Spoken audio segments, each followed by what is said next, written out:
Blessed are the eyes that see what you see. For I tell you, many kings and prophets have desired to see what you see, and have not seen it. To hear what you hear, and have not heard it. I thank you, Father, for hiding these things from the learned and the wise, and revealing them to the innocent and the simple.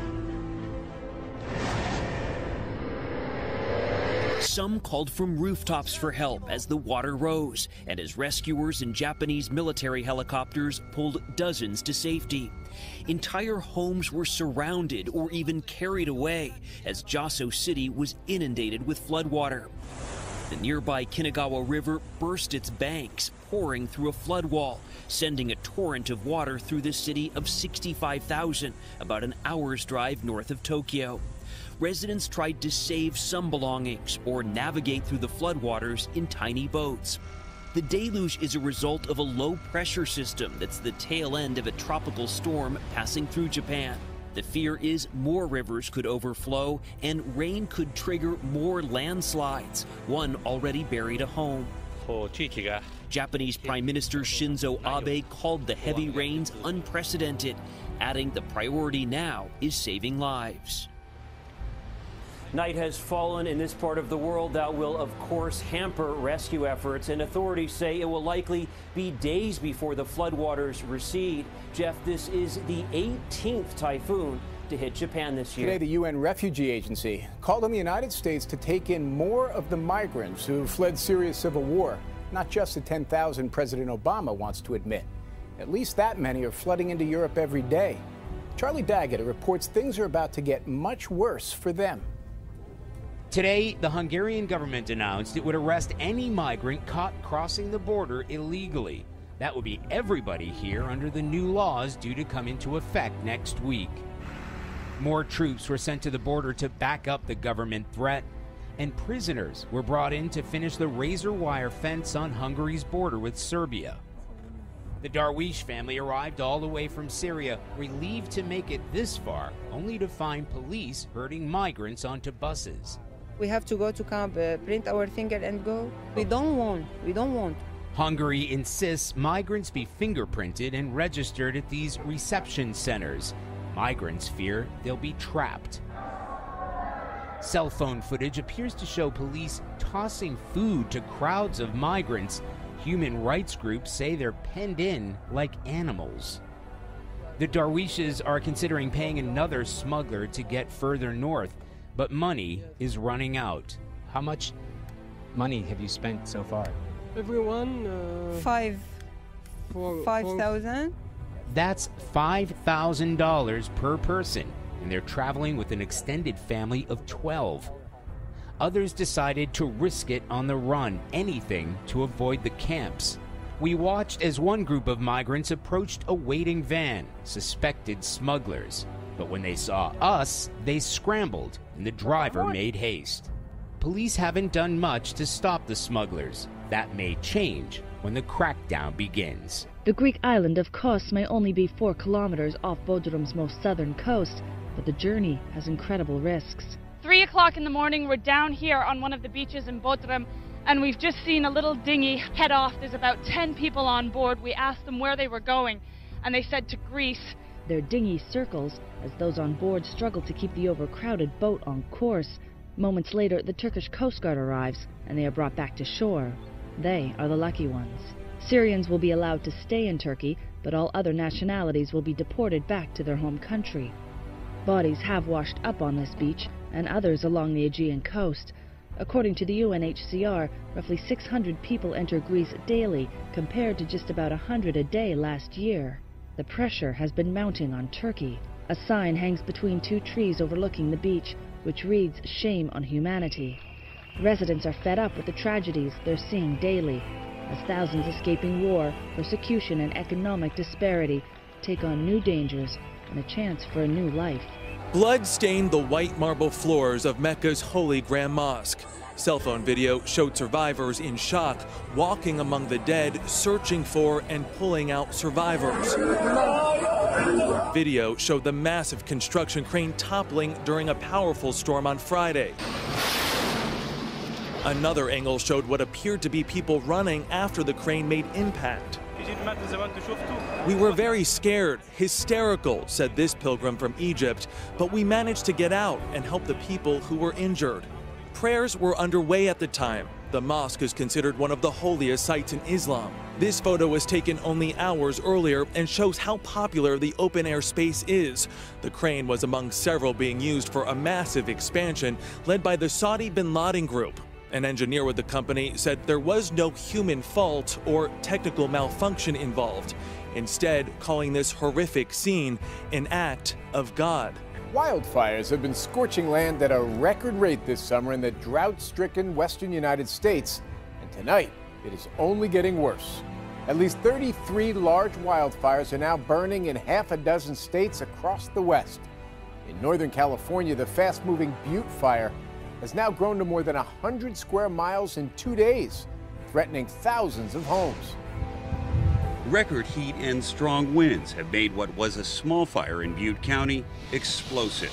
As it bears down on several mountain towns, a local newspaper headline calls the fire unprecedented. The ground is so dry, each flying ember adds to the rapid advance of the flames. Among thousands forced to flee is homeowner Mike Gillum. All of a sudden, we turn around the corner and there's this big plume of smoke. And I said, that looks like it's in my direction. Down the hill I come, and sure enough, it's my backyard. The dangerous fire conditions have also sparked new evacuations for the Rough Fire, 200 miles to the south. It's been raging for 6 weeks now and is threatening California's historic giant sequoias. In both fires, entire towns are being warned. Prepare to leave on a moment's notice. Fresno Fire Captain Paul Garnier. With this increase in fire activity and the high heat, these warnings could change, and they could change quickly. That's been the fact of life this summer for residents throughout the very dry Sierra foothills. The constant threat has made homeowners like Art Hofer realistic. If it burns up, it burns up. We got good insurance, so we just rebuild it, I guess. And his home is still standing. At least a dozen, though, are destroyed in the Butte fire, where the concern is constant. Everything is threatened right now, but we're hoping for the best. The high fire danger continues through the weekend, but much cooler weather next week could finally give firefighters a break. Meanwhile, the Saudi-led coalition has continued to pound military bases near the Yemen capital of Sana'a with airstrikes over the past 2 days. Recent airstrikes hit multiple armories, with smoke spreading from several kilometers. The air raids come in retaliation for the death of 60 coalition soldiers killed in a missile attack last Friday. Middle East Christians escaping militant Islam have found a safe refuge in the West. Now, the massive wave of Muslim migrants into Europe has left some of those Christians wondering if any place is safe. That's what a group of Christian migrants in Sweden told CBN News, and Gary Lane has their story. Welcome to the Swedish city of Södertälje. More than half the people here are Christian immigrants. Most have fled violence and persecution in Iraq and Syria. Many of them have come to churches like this one because they want to express themselves freely, to worship freely in the West. But even here in Sweden, they're now questioning their safety and their future. Those attending services at St. Ephraim's are members of the Syriac Orthodox Church, the world's oldest Christian community. They pray and sing in Aramaic, the ancient language of Jesus. Some of these Christians are worried about the sudden wave of new migrants and refugees entering Europe. If this massive influx of Muslim immigrants come from North African countries and from Middle Eastern countries, they want to impose Sharia law. We are just trying to keep our traditions and our values and our democracy alive. But as thousands pour over borders, will they assimilate and embrace Western culture? Or will they attempt to impose their ways on the West? And as they did in Iraq and Syria, will these Muslim refugees extend their war to Europe? These Christians found a safe haven in Sweden, but now some fear it may eventually be lost. Amr Georges Benham worked with the Americans in Iraq.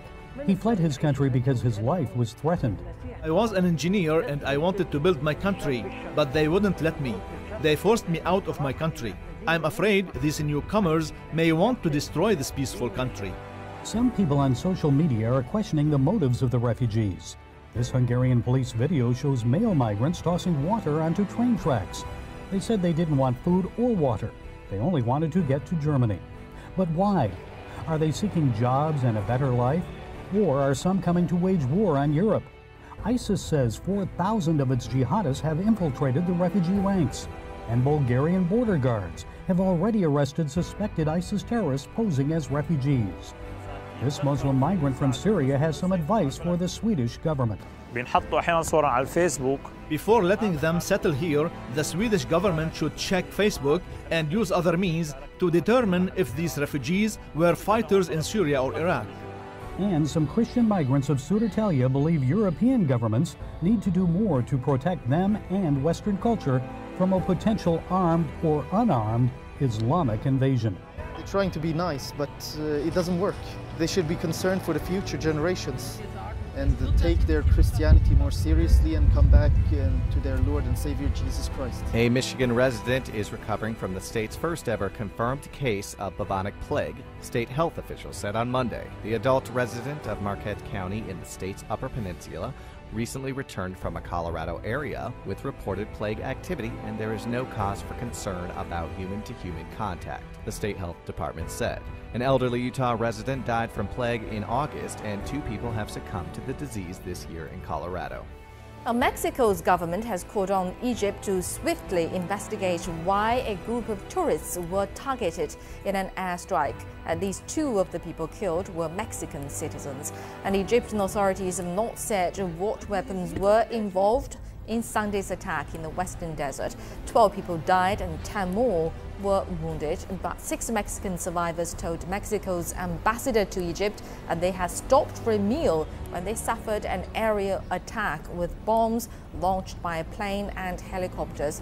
Foreign Minister Claudia Ruiz Massieu said she had met with Egypt's ambassador to Mexico and called for an exhaustive investigation. This morning, dramatic new developments in the migrant crisis unfolding in Europe. 22 refugees drowned overnight when their boat capsized off the Turkish coast.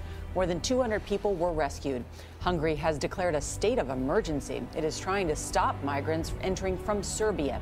Charlie D'Agata is in Roska, Hungary, where the struggles are many along the border. Charlie, good morning. Good morning. We're just on the Hungarian side of the border. To that way is Serbia, and hundreds of migrants have been pouring into this area. They've declared a state of emergency. The troops are pushing us back, and they've closed the border on both sides. What was a flood of migrants pouring into Hungary has been reduced to a trickle. They run into a brick wall in the form of a razor wire fence.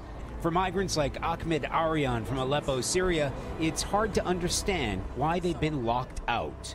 We are asking what time you will open, what happened, what you will do for us. Nobody answering any question.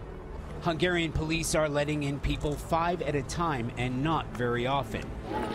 Yesterday, more than 9,000 crossed into Hungary. That's before the Hungarian government slammed the door shut, rolling in a train carriage bristling with razor wire along the same tracks where tens of thousands of migrants had made the long walk before. Migrants who arrived just moments too late were simply cut off. Those already inside were bustled onto buses and trains bound for the Austrian border. That's where we found Mohammed from Hama, Syria. It was a big problem to cross Hungary. Yes. But today it is mercy from God, maybe. Mercy from God? Yes. Do you feel like you got lucky? I am very lucky. I am very lucky to cross Hungary so easy like that. And unlucky for the first men arrested this morning in Hungary's crackdown. Now, anyone caught trying to enter the country illegally faces the prospect of 5 years in prison. Already this morning, the crisis along the Serbian border has reached a breaking point. There are hundreds, if not thousands, of migrants pressing up against the border and trying to break free. and they're not being given any information. 5 people missing in a deadly flash flood in southern Utah. At least 8 others died after heavy rain washed through a canyon and filled local streets. Floodwaters carried away 2 cars filled with women and children. This happened in the area where Warren Jeffs, the notorious polygamist leader, was based. DJ Bullerjack of our Salt Lake City affiliate KUTV is at the scene in Hilldale, Utah, along the Arizona border. DJ, good morning. Good morning. At least 3 people survived this flash flood, but this community is waiting for word on the people who were washed away. With rushing water all around them, several women and children were pulled from this stalled car Monday night. Yeah, they're getting everybody out. Witnesses captured this dramatic scramble to safety as the water roared down a mountain and through the surrounding canyon. One of the ones that were rescued was about half a mile downstream. The city of nearly 3,000 is prone to flooding, but not like this. Mayor Philip Barlow said that locals like to get out of their cars to watch the rushing water. They had stopped outside of that flood area and were standing there watching the flood, and a flash flood came down the canyon. Basically, the vehicles were swept into the creek and down. We have 16 people involved between the 2 vehicles. One was a fairly good-sized van full of people. The search area was lit by floodlights as heavy machinery combed through a mix of debris and mud overnight. Volunteers, including women in long dresses, worked alongside men, looking for people who were swept away. Very dangerous, very treacherous. The banks are caving off. More significant flood than we've had for quite some time. Obviously, it took them off guard. They were well back from where the flood channel usually is. The community of Hilldale is part of the headquarters of the Fundamentalist Church of Jesus Christ of Latter-day Saints, one of the largest Mormon fundamentalist denominations. It's a wake-up call to the community that it's real. You know, we get these big floods that go down through, as long as I can remember, down Short Creek. You know, we know that a 100-year flood's going to come sometime. But, you know, this is tragic because I don't recall this kind of fatalities with the flooding.